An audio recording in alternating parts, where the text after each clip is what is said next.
Selamat pagi Pak Aditya, nama saya Elizabeth. Hari ini saya akan membawakan presentasi dari modul 4 sampai modul 6. Yang pertama yaitu modul 4 mengenai menggunakan kosakata yang tepat. KB1 yaitu tentang semantik bahasa Indonesia. Semantik adalah ilmu tentang makna kata dan kalimat, pengetahuan seluk-beluk dan pergeseran arti kata, serta bagian struktur bahasa yang berhubungan dengan makna ungkapan atau struktur makna suatu bicara. Selanjutnya ada ragam makna. Ragam makna menurut para ahli semantik berbeda-beda. Ragam makna yang dibahas dalam kegiatan belajar ini meliputi makna leksikal dan makna gramatikal, makna denotatif dan makna konotatif, makna konseptual dan makna asosiatif, serta makna umum dan makna khusus. Selanjutnya, yang pertama kita bahas mengenai makna leksikal dan makna gramatikal. Di bawah ini adalah contoh dari makna leksikal, yaitu ada bupati yang lama makan uang rakyat hingga ratusan juta rupiah. Ada ayah menyuruh adik membeli amplop. Pejabat baru itu sudah mulai menerima amplop dari para pengusaha. Dan seterusnya, ini adalah contoh dari makna leksikal. Dari 8 contoh tersebut, kata yang dicetak miring pada kalimat A dan B, C dan D, E dan F, dan G dan H mempunyai makna yang saling berbeda. Misalnya, seperti kata makan pada kalimat A diartikan sebagai memasukkan sesuatu ke dalam mulut, mengunyahnya, lalu menelannya. Kata amplop dalam kalimat C bermakna sampul surat, sedangkan kata amplop pada kalimat D bermakna uang suap, dan seterusnya. Selanjutnya, kita akan membahas tentang makna gramatikal. Makna gramatikal adalah makna yang muncul karena proses gramatikal. Makna gramatikal meliputi ada afiksasi atau penghimbuhan, ada reduplikasi atau pengulangan, dan komposisi atau pemajemukan. Yang kedua yaitu makna denotatif dan makna konotatif. Sebuah kata yang mempunyai makna denotatif apabila kata tersebut memiliki nilai rasa positif atau menyenangkan. Sebaliknya, sebuah kata akan mempunyai makna konotatif apabila memiliki nilai rasa negatif atau tidak menyenangkan. Yang ketiga ada makna konseptual dan makna asosiatif. Makna konseptual adalah makna kata yang sesuai dengan referennya atau makna yang bebas dari asosiasi. Makna konseptual sebenarnya sama dengan makna denotatif dan makna leksikal. Yang kedua ada makna asosiasi. Makna asosiasi adalah makna sebuah kata yang ada hubungannya dengan kata tersebut dengan keadaan di luar kebahasan. Makna asosiasi sebenarnya sama dengan lambang-lambang yang digunakan oleh masyarakat tertentu. Yang keempat, mengenai makna kata umum dan makna kata khusus. Makna kata umum adalah makna suatu kata yang bersifat umum. Maksudnya yaitu makna tersebut digunakan secara umum. Di dalam makna kata, ia memiliki bersifat umum, harus jelas bila berada dalam konteksnya. Makna kata khusus atau istilah adalah makna kata yang sifatnya khusus. Yang dimaksudkan adalah hanya digunakan di kalangan ilmu tertentu. C. Mengenai relasi makna. Dalam semantik, kita kenal adanya relasi makna, yaitu hubungan kemaknaan antara sebuah kata, frase, kalimat dengan kata, frase, dan kalimat lainnya. Hubungan kemaknaan tersebut meliputi ada sinonim, ada antonim, ada homonim, ada homograf, ada homofon, ada polisemi, dan hiponim. Selanjutnya kita akan memasuki KB 2 mengenai tentang perkamusan. A. Pengertian kamus. Kata kamus dipinjam dari bahasa Arab, kamus yang berasal dari bahasa Yunani, Okeanos yang berarti lautan. Seperti halnya sifat lautan yang dalam dan luasnya tak terhingga. Yang B. Manfaat kamus. Kamus mempunyai fungsi dan kegunaan yang praktis. Seperti halnya dalam suatu pertandingan, kamus bertindak sebagai wasit yang menentukan benar atau tidaknya bentuk tulisan atau makna suatu kata. Selain itu, kamus juga berfungsi sebagai alat perekam data yang sangat ampuh. C. Jenis kamus. Di dalam kamus memiliki 3 jenis, yaitu ada kamus ekobahasa, kamus dwibahasa, dan kamus multibahasa. Yang pertama, kita akan membahas tentang kamus ekobahasa. Ekobahasa adalah kamus yang membuat suatu bahasa yang disusun secara alfabetis dengan penjelasan makna dan contoh pemakalannya dalam bahasa yang sama. Misalnya, seperti KBBI yang disusun oleh Pusat Bahasa, yaitu Kamus Inggris. Selanjutnya, kamus dwibahasa adalah kamus yang memuat kata atau gabungan kata suatu bahasa yang disusun secara alfabetis dengan penjelasan makna dan contoh pemakaiannya dalam bahasa lain yang menjadi bahasa sasaran, misalnya seperti Kamus Inggris Indonesia, Kamus Indonesia Inggris, dan lain-lain. Selanjutnya yaitu kamus multibahasa. Kamus multibahasa adalah kamus yang memuat daftar kata dengan padanannya lebih dari 2 bahasa yang berbeda. Contohnya seperti kamus Arab, Indonesia, Inggris. D. Menggunakan kamus. Untuk memahami cara menggunakan kamus, terlebih dahulu perlu mengetahui susunan kamus. Kamus yang baik pada dasarnya tersusun atas 3 bagian, yaitu adanya pendahuluan, isi, dan pelengkap. Selanjutnya kita memasuki modul 5 mengenai hakikat sastra Indonesia.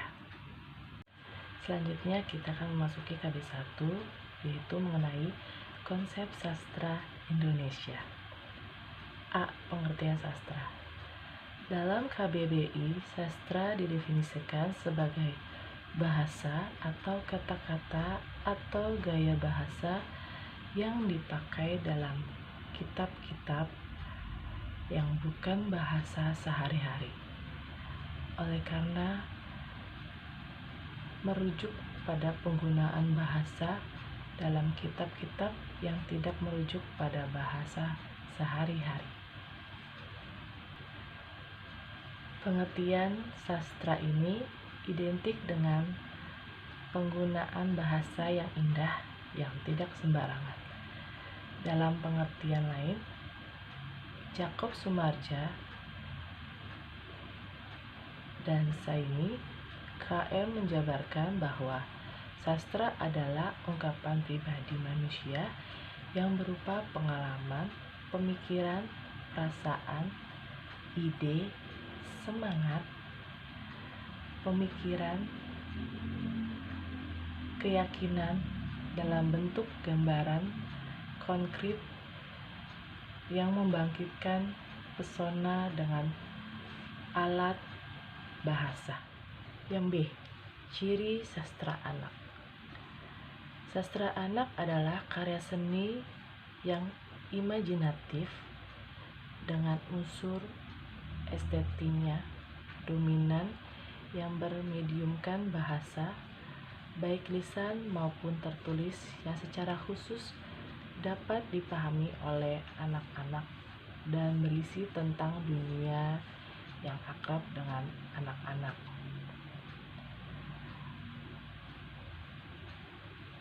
Perlu kita ketahui bahwa ada 3 ciri sastra anak yang membedakannya dengan sastra orang dewasa. Yang C. Ada genre dan fungsi sastra. Genre sastra adalah istilah yang sama untuk merujuk pada pengertian jenis sastra. Seperti halnya pada karya sastra pada umumnya, genre sastra anak dapat dibagi menjadi 3 garis besar, yaitu ada prosa, puisi, dan drama. Sementara itu, di dalam kegiatan mengapresiasi karya sastra dapat dilakukan melalui kegiatan di bawah ini. Yang pertama ada apresiasi secara langsung, ada apresiasi tidak langsung, ada pendokumentasian, dan ada kreatif.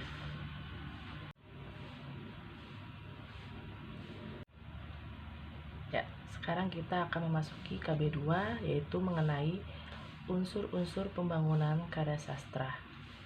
Yang A. Pengantar.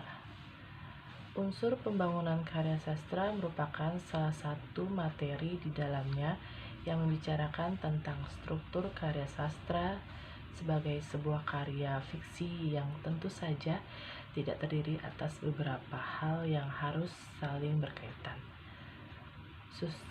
Struktur pembangunan karya fiksi tersebut terdiri atas yang pertama adalah struktur luar atau yang dikenal dengan intrinsik, dan yang kedua adalah struktur dalam atau yang lebih populer disebut sebagai struktur intrinsik. Struktur luar adalah segala macam unsur yang berada di luar karya sastra, tetapi kehadirannya sangat mempengaruhi isi karya sastra yang disajikan. Misalnya seperti faktor sosial politik, ekonomi, dan kepengarangan, serta tata nilai yang dianut suatu masyarakat.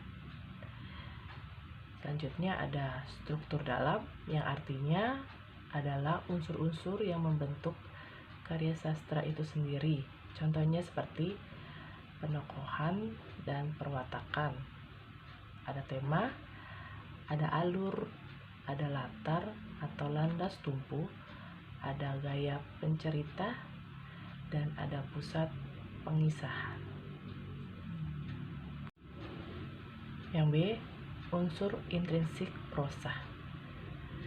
Sebuah karya prosa dibangun oleh unsur-unsur yang saling mendukung, yaitu kayak tokoh, tema, alur, latar, gaya, dan pusat pengisahan.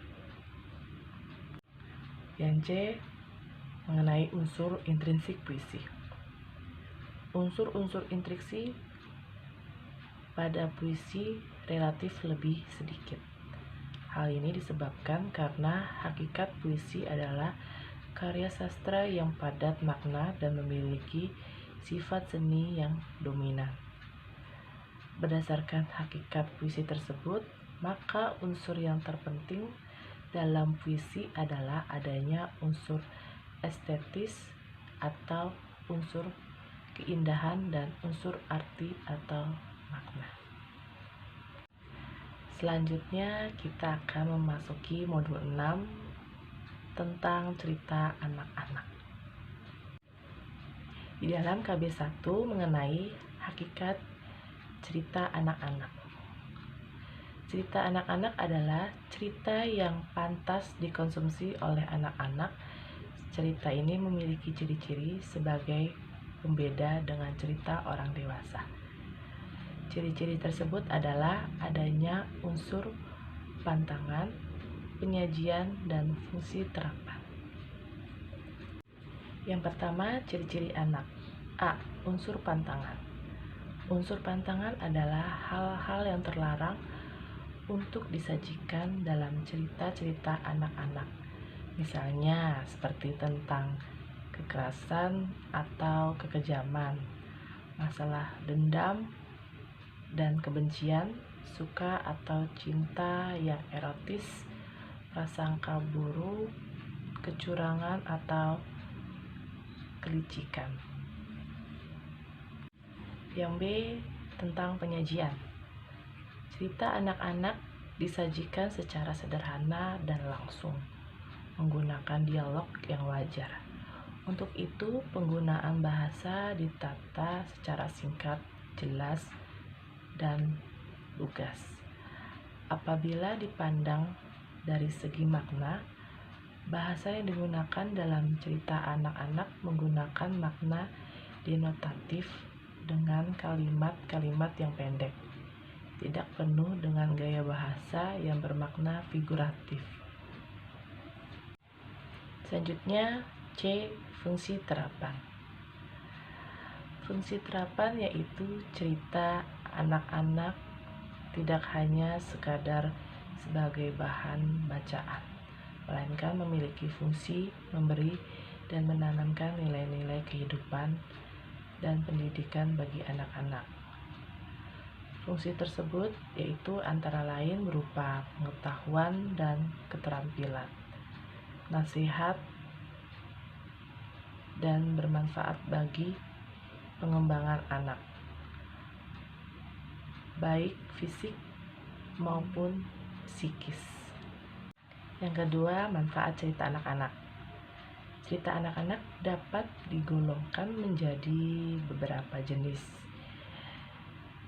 bergantung dari sudut mana orang memandangnya.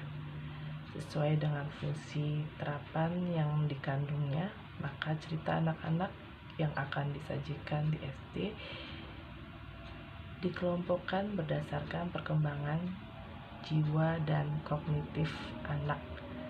Jenis cerita anak-anak untuk kepentingan tersebut digolongkan ke dalam dongeng, cerita jenaka, legenda, dan mitos. Ya, selanjutnya KB2 mengenai unsur-unsur pembangunan cerita anak. Sebuah cerita rekaan dibangun oleh unsur-unsur atau elemen-elemen yang ada di dalamnya. Unsur-unsur cerita berupa tokoh yang berperan dalam cerita, latar yang digambarkan melalui tempat, waktu, dan suasana terjadinya suatu peristiwa dalam cerita. Alur atau jalannya cerita, sudut pandang pengarang, tema yang membungkus sebuah amanat yang ingin disampaikan pengarang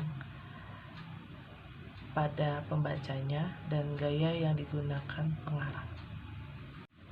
Kedua, manfaat cerita-cerita anak. Cerita anak-anak dapat digolongkan menjadi beberapa jenis, tergantung dari sudut mana orang memandangnya, sesuai dengan fungsi terapan yang dikandungnya. Maka cerita anak-anak yang akan disajikan di SD dikelompokkan berdasarkan perkembangan jiwa dan kognitif anak. Jenis cerita anak-anak untuk kepentingan tersebut digolongkan ke dalam dongeng, cerita jenaka, legenda, dan mitos. Di dalam membuat cerita, ada suatu konsep yang dikembangkan di dalam cerita. Seorang pengarang pun memiliki alasan mengapa dia menyajikan sebuah cerita. Bagaimanapun bentuk penyajiannya, yang pasti melalui cerita, pengarang ingin mengungkapkan suatu gagasan. Gagasan ide atau pikiran utama yang mendasari cerita itulah yang disebut dengan tema. Di dalam sebuah tema memiliki atau terkandung sebuah pesan moral yang menjadi ujung tombak atau tujuan utama seorang pengarang dalam membuat sebuah cerita. Yang B, tentang amanat. Amanat adalah sebuah cerita anak-anak yang bersifat mendidik dan mengandung ajaran moral, pengetahuan, dan keterampilan. Hal-hal tersebutlah yang menjadi tujuan dari seorang pengarang. Selanjutnya, tokoh. Tokoh ialah individu rekaan yang mengalami peristiwa atau perlakuan di dalam berbagai peristiwa cerita. Tokoh pada umumnya berwujud manusia, tetapi dapat juga berwujud binatang atau benda yang diinsankan atau diserupai sebagai manusia.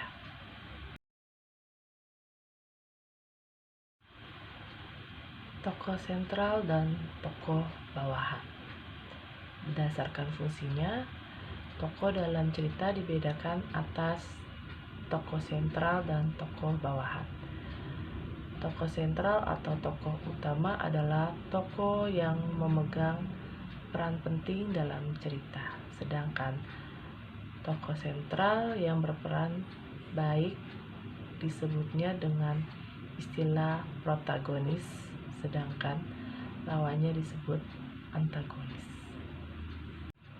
Kedua, tokoh datar dan tokoh bulat.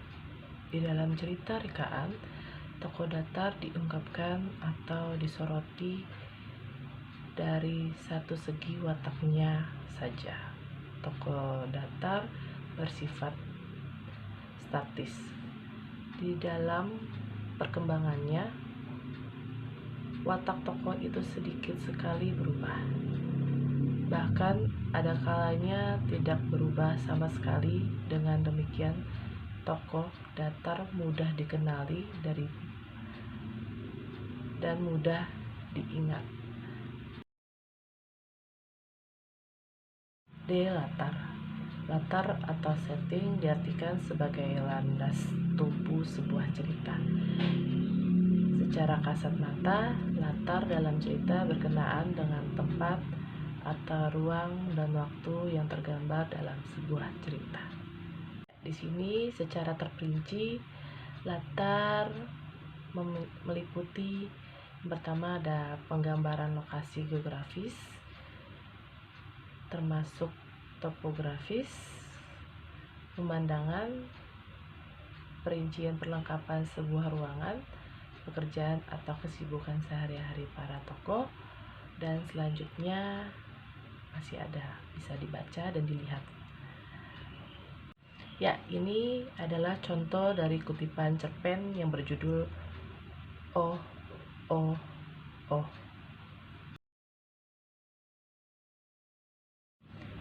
Alur. Alur adalah rangkaian peristiwa yang direka dan dijalin dengan seksama dan menggerakkan jalan cerita melalui kerumitan ke arah klimaks dan penyelesaian alur yang biasa digunakan dalam cerita anak disebut dengan alur latar. F. Sudut pandang. Digunakan pengarang dalam menciptakan cerita agar memiliki suatu kesatuan. Secara garis besar, sudut pandangnya dibedakan menjadi dua, yaitu ada sudut pandang orang pertama yang disebut dengan akuan dan sudut pandang orang ketiga yang disebut dengan diaan atau disebut dengan insider atau outsider. Gaya.